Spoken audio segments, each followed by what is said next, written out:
Assalamualaikum warahmatullahi wabarakatuh. Saya Muhammad Rizky dari kelas 11 X1.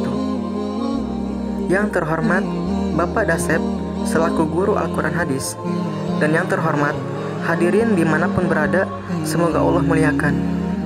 Saya akan menyampaikan ceramah kultum yang berisi tentang etos kerja pribadi muslim dengan tema produktif di bulan suci Ramadan. Alhamdulillahirabbil alamin, wassalatu wassalamu ala asrofil anbiya'i wal mursalin sayyidina Muhammadin wa ala alihi wa sahbihi ajma'in. Amma ba'du.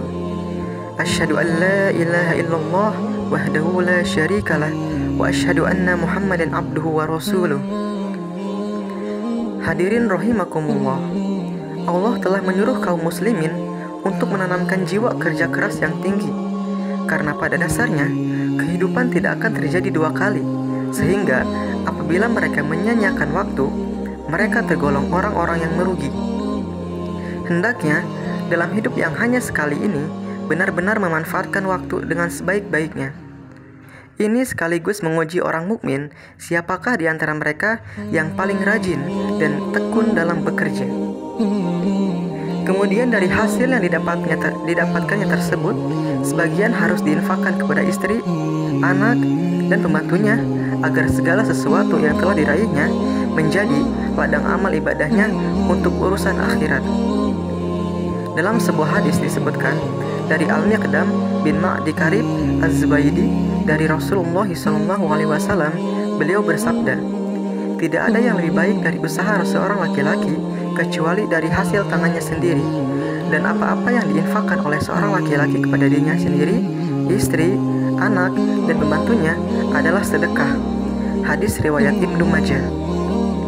Maka dari itu, usaha, tawakal, dan doa perlu kita realisasikan semata-mata hanya untuk Allah saja.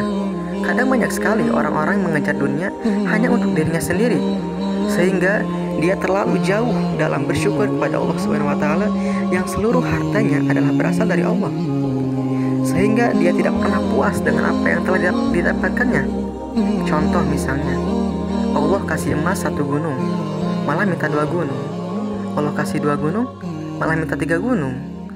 Terus seperti itu sampai tanah masuk ke dalam perutnya. Kemudian dalam mencari penghidupan di dunia pun perlu kita menyeimbangkan antara urusan dunia dengan urusan akhirat.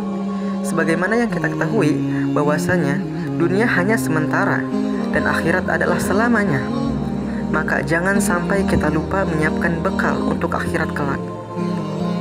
Disebutkan hadis dari Anas radhiyallahu anhu, an Anas qala Rasulullah sallallahu alaihi wasallam, "Laisa bi khairikum man taraka dunyahu li akhiratihi wa la akhiratahu lid dunyahu hatta yusiba minhuma jami'an fa inna dunya balagun ila al-akhirati wa la takunu kalla 'alan nas." Artinya, dari Anas radhiyallahu anhu berkata, Rasulullah sallallahu alaihi wasallam bersabda, "Bukankah orang yang baik di antara kamu orang yang meninggalkan kepentingan dunia untuk mengejar akhirat, atau meninggalkan ke akhirat untuk mengejar dunia, sehingga dapat memadukan keduanya?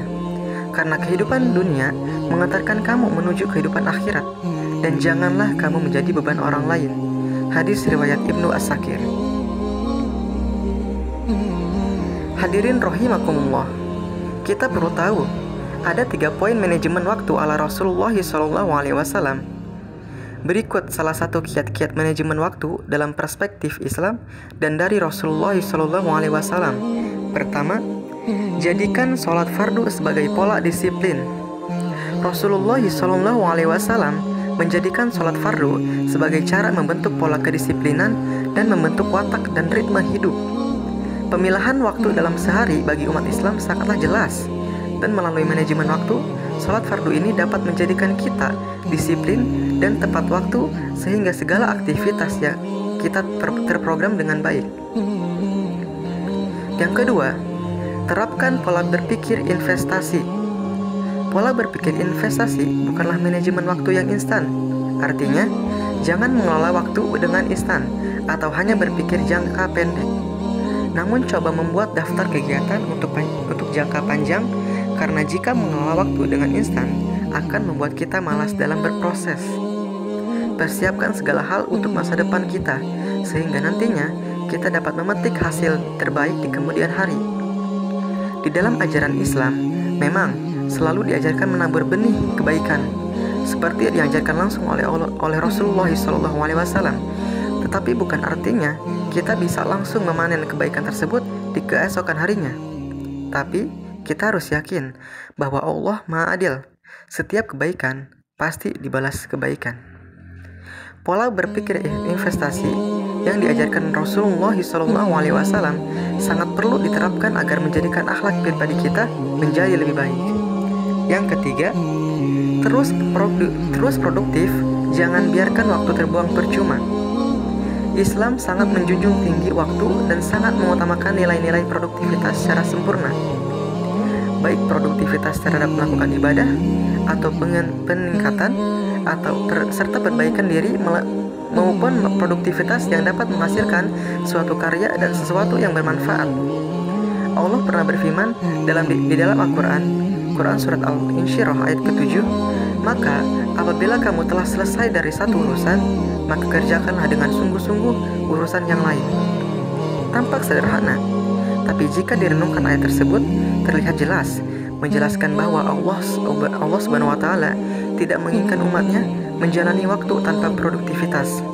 Karena hakikatnya, waktu bagi seorang muslim adalah sebuah ritme perputaran waktu yang tidak akan pernah putus. Untuk itu, selalu lakukan aktivitas yang sekiranya membawa manfaat bagi diri sendiri dan orang lain. Dan jangan lupa, usahakan pergunakan waktu sebaik mungkin. Wallahu a'lam bishawab. Demikian kultum yang bisa saya sampaikan. Kurang lebihnya mohon maaf. Mari kita membaca doa penutup majelis. Subhanakallahumma wa bihamdika asyhadu an la ilaha illa anta astaghfiruka wa atubu ilaik. Wabillahi taufiq wal hidayah. Wassalamualaikum warahmatullahi wabarakatuh.